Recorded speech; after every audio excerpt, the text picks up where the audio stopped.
Narinig niyo na ba ang latest ganap dito sa isang sikat na coffee shop? Kung hindi pa, di makinig ka na. Welcome to Pretty Petty the Podcast.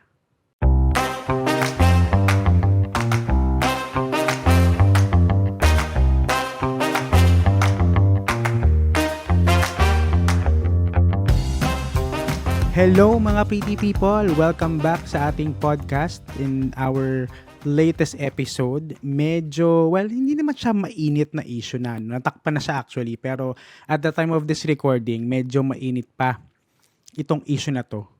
Kumbaga, lukewarm na lang siya kasi nangyari to pagpasok ng 2024. Alam ko sabi ko na babalik tayo sa usual na format natin pero hindi ko mapigilan ang makimarites sa issue na to. Pero bago tayo pumunta dyan, ako nga pala ang inyong millennial Tito Alvin na magbibigay sa inyo ng mga opinyon na hindi nyo naman hinihingi. Mga opinyon at kuro-kuro tungkol sa iba't ibang problema ng ating mga storytellers, kung saan nais nilang malaman kung ang mga desisyon nila sa buhay ay tama ba o mali. But in this podcast, it's going to be pretty o petty. If it is your first time here, please consider following our podcast and itap nyo na yung notification bell para every time na may bago tayong episode, mariremind kayo. Tapos, kung hindi nyo pa na-rate itong podcast, consider nyo na din na i-rate us and give us a 5-star rating. Wala nang ibang option dyan. 5 stars lang talaga. Huwag na kayo magpo 4, 3, 2, 1, 5 lang. Madamot ako pagdating sa ganyan. Hindi, joke lang. So, ito na nga. Mga kapwa ko marites. So, pagpasok ng New Year, so nag-scroll ako sa Facebook and nakita ko itong isang post sa Facebook na tila galit na galit ang isang Facebook user. Meron siyang ina-accuse na may taong using his clout and influence para matanggal sa trabaho ang isang barista sa isang coffee shop ni Little Sirena. Anong coffee shop yan? Hindi ko sasabihin sa inyo. I'll leave your imagination to it. So, na-catch yan ang aking marites senses, no? And I started reading on his post. Medyo mahaba din eh. So, nabasa ko din yung mga comments and ang sabi ko, alam mo, pwede tong podcast episode. So, here we are. And hindi naman masyadong lalayo sa original format natin yung episode for today. Ang kaibahan lang is instead of hearing a story from a storyteller, babasahin ko na lang yung Facebook post. Tapos pag-uusapan natin yan sa dulo. Alamin natin kung pretty ba sila o petty. Di ba? Gusto niyo yan? So, let's get this Marites session started in this segment that we call Story Time!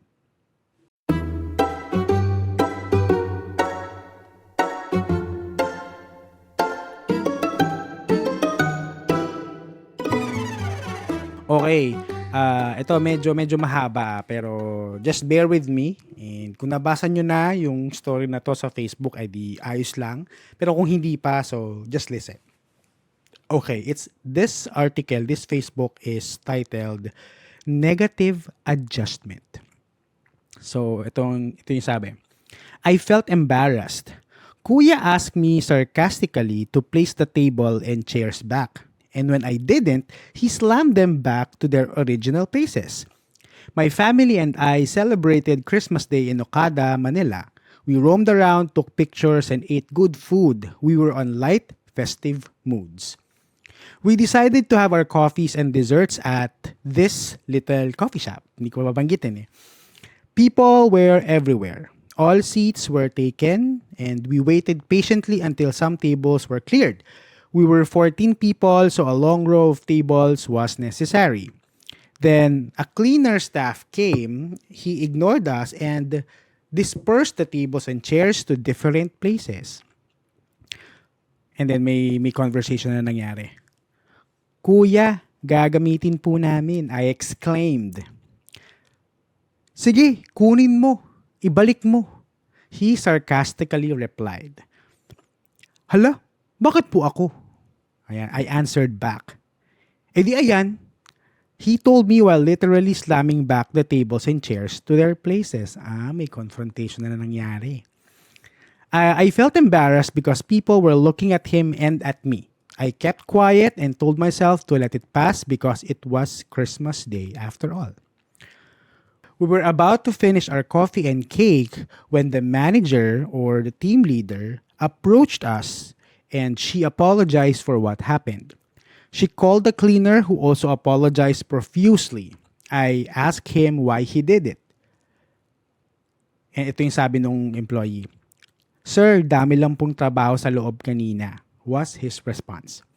The manager gave me a bag with a slice of cake and a free drink coupon redeemable anywhere in the Philippines to make up for the bad episode. Sana itong episode na to hindi maging bad episode. I wondered how the manager knew what happened when I kept quiet and let it pass. My sister said she immediately reported the matter. She said she couldn't be quiet or let it pass because she also belongs to the hospitality industry and what Kuya did was disrespectful. Okay.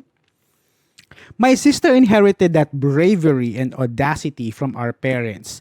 She is small but feisty whenever she knows she was right. The manager was surprised to know that I was CPA lawyer in the company of professionals that time. She said that I had the power to make Kuya's life miserable, but I didn't. I told her that I still believe that there are no bad people, only bad days. I shook both of their hands after the short conversation. Kuya's hand was very cold. I knew he was nervous. They smiled at us when we went out, and I saw Kuya had a sigh of relief. He was in his mid-50s, I thought. Yesterday, I redeemed my free drink at this coffee shop, and I was surprised to see that the receipts stated negative adjustments. I already forgot the bad episode with this certain coffee shop, but I would never forget how the manager handled the matter professionally and how Kuya was sorry. I hope he learned from it. End of post.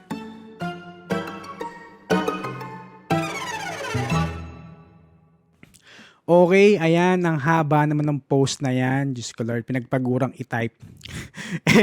Anyway, just so you know, hindi naman ito yung first time na nabasa ko yung post na yan. And at the time of reading the post, medyo madami lang tumakbo sa isip ko. And inisip ko na kung sino ba talaga yung may mali dito sa nangyari. And now, to help me get insights from other people para malaman ko ang pulso ng masa. Tsareng. Nagbasa din ako ng mga hanash ng mga netizens sa comment sections or should I say, Facebook battlefield. Diyan kasi nagsasagupaan yung mga keyboard warriors. So, after reading the post and a lot of comments, ito naman yung tingin ko sa nangyari. Maraming mga characters sa kwentong ito and each and every one added a certain layer of complexity sa mga nangyari. And umpisahan natin kay Kuya employee. Okay? Umpisa pa lang nung nabasa ko yung nangyari, alam ko na agad na talagang may pagkakamali talaga tong si Kuya, no? Ito, I was just basing it on sa pagkakakwento nung nag-post. I was not there to witness everything. So, hindi ko talaga alam kung paano yung pagkaka-deliver ng mga sinabi. Pero ang kwento nung nag-post, quote-unquote, sarcastic daw ang tone ni Kuya employee. Now, let's just say na totoo nga.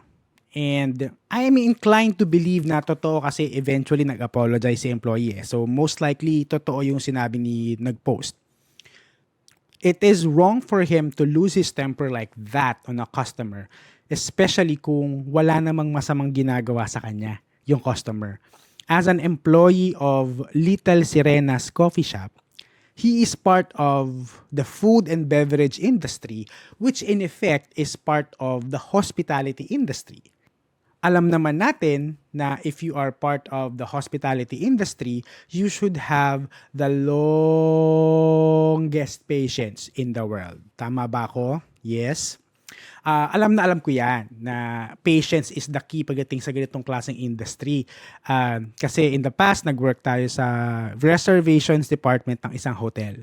So, tinuturo ko yan before sa mga trainees ko na they should always keep their cool, no? Be calm, be patient. They should be calm and collected, kumbaga.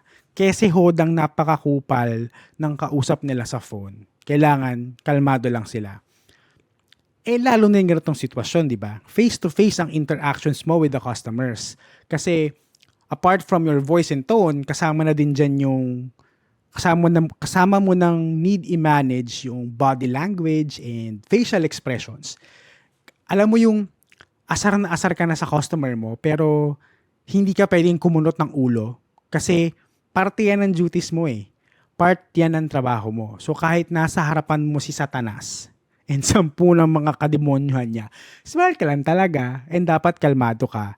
So, yung mga nagwo-work sa hospitality industry ngayon na humaharap sa mga customers, suggestion ko sa inyo, magpa-botox kayo para hindi kukunot yung noon yung ganyan. Para walang kukunot ang ganyan yung noo, di ba? Kahit galit na galit ka na, walang reaction yung face mo. Charot! Anyway, etong si Kuya kasi, siguro hindi na niya nakayanan yung pagod. Kaya may mga sarcastic remarks na siyang nasabi sa isang customer. Which is yung nag-post nga nitong lengthy post na to. No? Sige, baka naman sabihin nyo napaka-robot ko naman. No? And sobrang by the book ko. Maybe sobrang pagod na talaga si Kuya. And that's why he acted that way. Or maybe baka malungkot siya kasi Paskong Pasko, instead na kasama niya ang family niya, nagwo-work siya. Considering his age, he's at his 50s. Medyo iba pa ang takbo ng utak niya pagdating sa mga holidays. Usually, mga ganyang edad, pag holidays, ang gusto nila kasama family. Yung mga bata, ngayon yung mga workaholic I think So, maybe nakadagdag yun sa nararamdaman niya during that time. Pero that brings me back to this thought. This is part of the job. Pangit man pakinggan, pero yun ang reality. Yes. I know, sasabihin nyo, tao lang si Kuya, no? Kuya is just human, born to make mistakes. Pero it doesn't mean na kapag pagod na siya, meron na siyang right to be sarcastic to other people. Ito, madalas kong sinasabi sa mga trainees ko nung nasa BPO pa ako. Iwan nyo yung mga problema nyo sa bahay.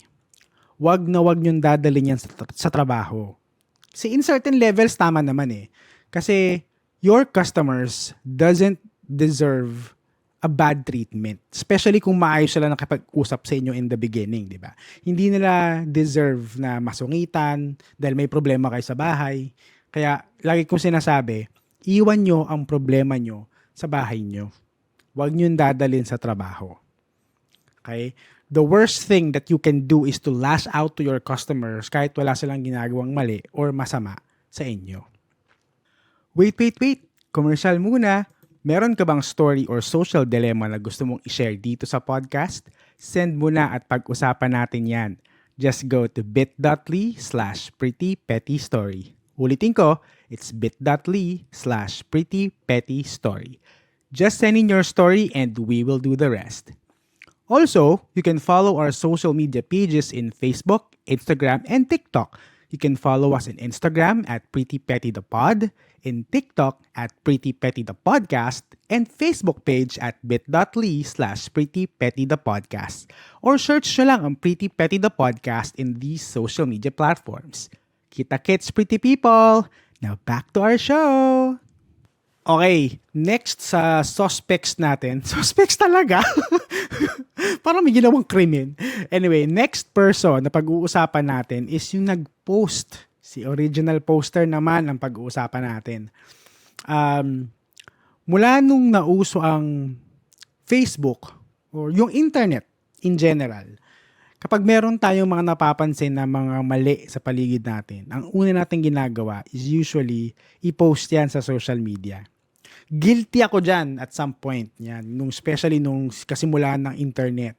Pag may nakita kong mali, post ka agad sa internet. Facebook ko, Facebook status ko talaga yan. Ano ba yan? Haba ng pila, kineso.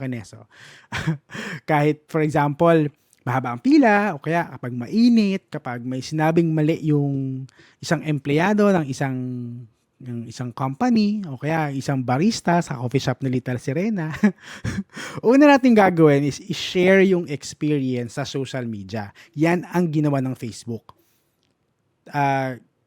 Facebook let us document everything, including what we feel, our emotions.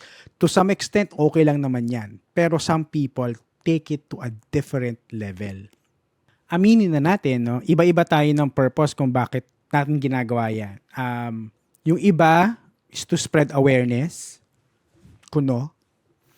Yung iba is to share a life lesson, kuno. Pero most of the time, we post these things para makapag-rant, para makapag-complain. Okay? To be honest, hindi naman yan uso dati nung wala pang masyadong social media. Noon, kapag may reklamo ka, nilalabas mo lang yan sa jowa mo, sa nanay mo, or sa mga kainuman mo habang gumagawa kayo ng school project. Aminin, ginawa mo yan, umiinom kayo, nag-gin bilog kayo habang gumagawa kayo ng project. Deny mo, mamatay. Charot. Pero since ngayon, mas accessible na ang social media, doon na natin nilalabas yung mga feelings, emotions, complaints, and rants natin sa buhay. Instead of talking to a real person. Pero iba yung pakiramdam ko sa post na to ni OP. Tawagin na lang natin siyang Mike Ross. Kilala nyo ba si Mike Ross? Yan. Kung nanonood kayo ng series na Suits dati, ayan, siya yung bidang lawyer doon. So if you know na lang. IYKYK na lang. Paka Gen Z, IYKYK. Samantalang dati, basa ko lang ng iyak-iyak. Anong iyak-iyak? If you know pala yun. Anyway, nung nabasa ko yung post niya, it seems na harmless at first. Feeling ko naman, wala siyang masamang intentions whatsoever when he posted that online. Maybe his true intentions were to share his experience and to spread awareness, or maybe show a life lesson. I'll give him that. Pero for me kasi, I can't help but think na bakit kailangan pa niyang i-post? Considering na natapos naman na yung problema, yung debacle, yung conflict, natapos na lahat yon at naayos na lahat yon sa store bago sila umalis. May ginawang mali yung employee, napansin ng manager or sinabihan si manager, they apologize to the customer, nag-shake hands pa nga sila, di ba? So technically, tapos na yung kwento. The end na, kumbaga. So bakit ginawan pa ng sequel sa Facebook? Ba? Something to think about. If his intentions were to spread awareness, let's say, I think hindi na kailangan. Aware naman na siguro yung mga tao na marami talagang nangyayaring ganitong issue. Hindi lang sa mga coffee shop ni Little Sirena, no? Kahit sa ang businesses, may mga nangyayaring ganyan talaga. So kung spread awareness lang, feeling ko, aware na ang mga tao. Hindi na siguro kailangan ng ganito. Now, if his intentions were to share a valuable life lesson, sana he made it clear sa post niya. Haba-haba ng post niya eh. By the middle part of reading it, nawawala na yung purpose. Alam mo kung bakit? If you notice, ang dami niyang unnecessary information na sinabi. Blow-by-blow account of what transcribed. Nakwento niya na 14 sila, nakwento niya na nasa Okada sila, doon sila nagpasko, nakwento niya na CPA lawyer siya, nakwento niya na naman ng kapatid niya yung pagiging brave and feisty sa parents nila. Unnecessary. For me, napaka-unnecessary. Kung gusto mo mag-share ng life lesson, hindi mo kailangan ng sobrang daming detalye. Sana sinabi na lang niya na, we went to a coffee shop and had an issue with one of their baristas. The manager was very professional in handling the issue and everything was fixed smoothly. Moral of the story, there are no bad people, just bad days. Tapos. Ba? Clear, concise, malinaw ang storya. Ando naman yung gist ng nangyari, hindi naman kailangang blow-by-blow account. Pero, naparating mo yung gusto mong sabihin. clear and concise. Andun yung moral of the story. Gets ba?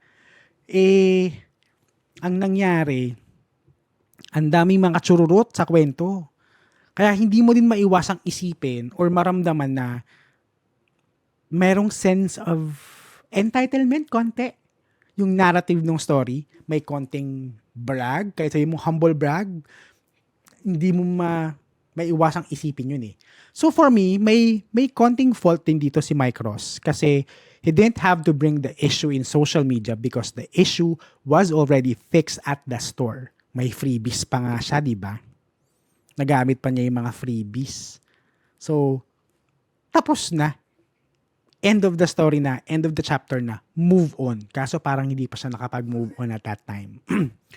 He may have good intentions writing this story, but it could have been concise and free from unnecessary self-serving details. Oh, ang tapang! Gusto mo yan? Self-serving details. Charot! Okay. Next sa list natin is yung manager. Or siguro i-blanket na natin siya, yung company itself. Hindi ko alam kung nasabi ko na, no, pero the company decided to let go or terminate si Kuya Employee. Oo, na-terminate po si Kuya Employee. Hindi na rin alam kung ano yung nangyari right after the incident and kung bakit nag-decide ang management to terminate his employment. Hindi ko alam kung paano ang process nila for terminating employees. I've never been an employee of this coffee shop ni Little Serena. No? So hindi ko alam kung ano ang proseso nila. Pero for most companies naman that I worked with, merong progression yan usually. Hindi pwedeng isang kibot terminate agad. Well, depende sa offense. Pero most of the time, kung ang ginawa mo ay first offense, usually meron niyang coaching, feedback, yun muna. Kapag naulit, verbal warning. Kapag naulit-ulit, final written warning. Pag naulit-ulit, termination na. Again, depende yan sa offense. May mga offense na matik final written warning. For example, you committed fraud. Ayan, matik yan. Usually, termination kagad yan. Pero, yung naging issue ni Kuya ex-employee, hindi natin alam. Unang-una, hindi natin alam kung meron bang ganitong progression yung company ni Little Sirena. Pangalawa, kung meron man na ganong klaseng rules and guidelines, hindi natin alam kung saan babagsak yung offense ni Kuya. Kung sa warning lang ba? Or termination agad? You know? Pangatlo, hindi natin alam kung ito bang si Kuya ay habitual nang ginagawa tong behavior na to. Kaya dumating na sa desisyon si company na i-terminate siya. Okay, I tried looking for a statement from Little Sirena pero wala akong makita. So they kept it quiet. Pero ito, hunch ko lang to sarili ko lang tong opinion, hindi to confirm. Sinabi kasi sa post that the manager, for some reason, found out na itong si Mike Ross is a CPA lawyer. So, siguro upon hearing that information, they tried to fix the issue right then and there. Kaso, itong si Mike Ross, pinost nga sa Facebook yung nangyari. Tapos, naging viral.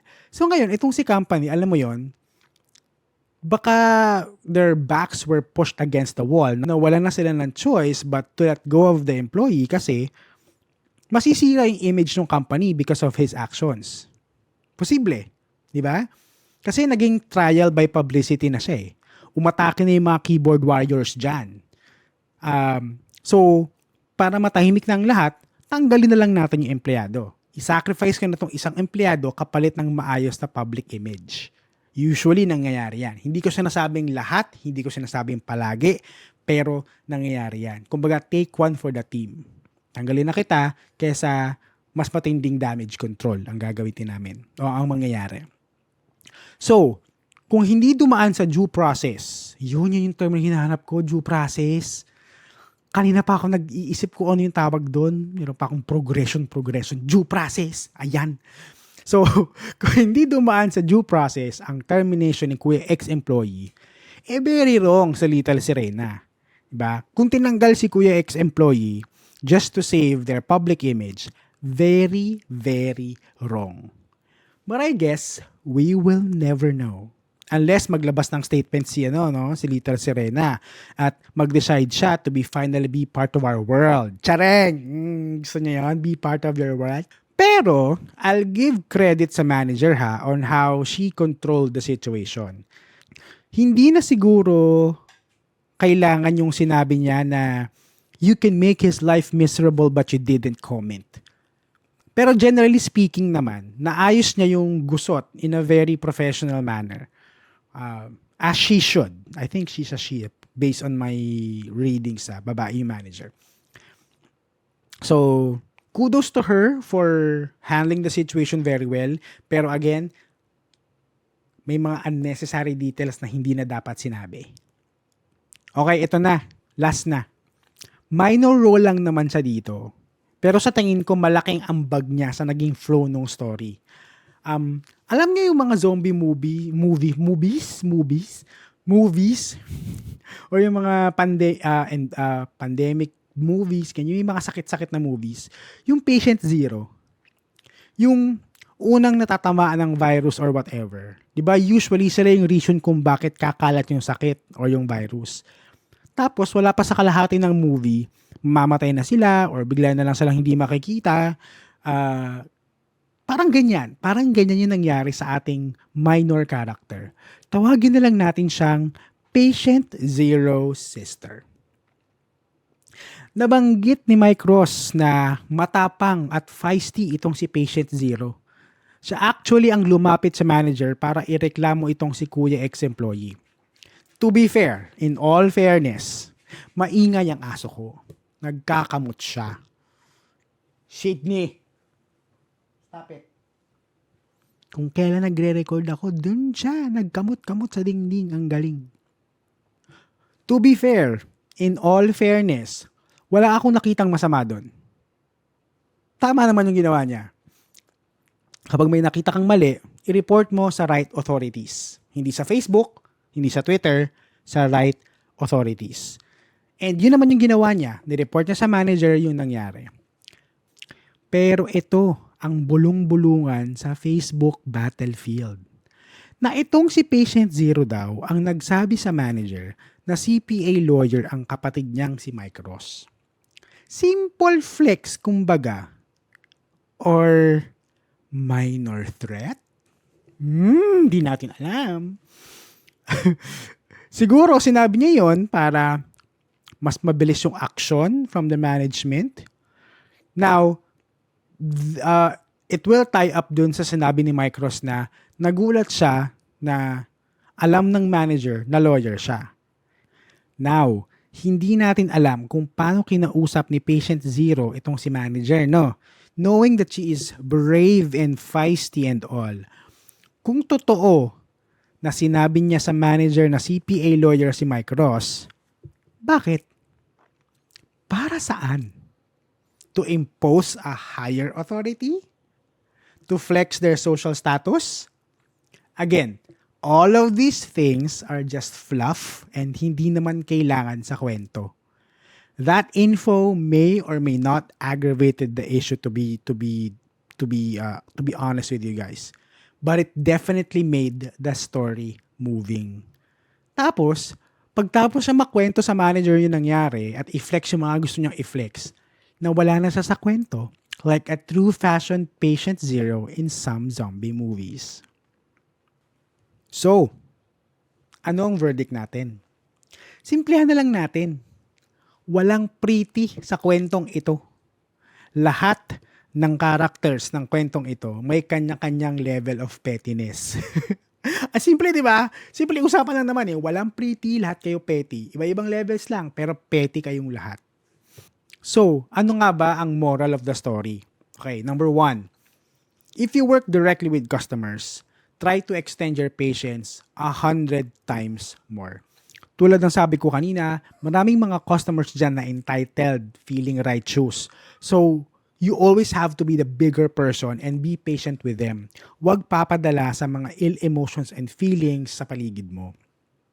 Number 2, huwag dalhin ang lahat ng bagay sa social media. Kung kailangan talagang i-announce sa mundo through social media, make sure that it is straight to the point, free from unnecessary details, because those unnecessary details will just blur your true intentions and will just cause confusion. Tandaan nyo, hindi lahat na nagbabasa ng mga bagay sa social media, specifically sa Facebook, ay mga smart people. Yung iba dyan, nagpapanggap lang na smart. Okay? Clear ba tayo doon? Alright, ayan. So, nakaraos na naman tayo sa isa na namang episode. Dalawang episode na ba to? Episode 22. Yes, episode 22. Kung nagustuhan nyo ang episode na ito, please share this episode or this podcast using the hashtag PrettyPettyThePodcast. If you haven't followed our podcast yet, please follow us here sa Spotify and follow nyo na din yung mga socials natin sa Facebook, Instagram, and TikTok. Soon enough, I'm planning to also create a YouTube channel, a YouTube podcast channel. I-upload ko yung mga dating podcast natin. Since mayroon na tayong video, yung mga newer episodes natin will have video as well. So abangan nyo yan. I-announce natin yan very, very soon. And kung may mga moments ka din or issues na na-experience sa coffee shop ni Little Sirena at gusto nyong i-share dito sa podcast, isubmit mo ang story mo through our story submission form by going to bit.ly/prettypettystory. I'll repeat, that's bit.ly/prettypettystory. Ngayon, Little Sirena, kung nakikinig ka, baka gusto mong mag-collab, email mo ako. Charot! Kahit libreng kape naman dyan. Ito naman Anyway, if you're a brand looking for brand partnership and collaboration, please send us an email at prettypettythepodcast@gmail.com. And with that, lagi nating tatandaan to always stay pretty at huwag maging petty. Bye! Gusto niyo yan? Pretty and petty. Bye-bye!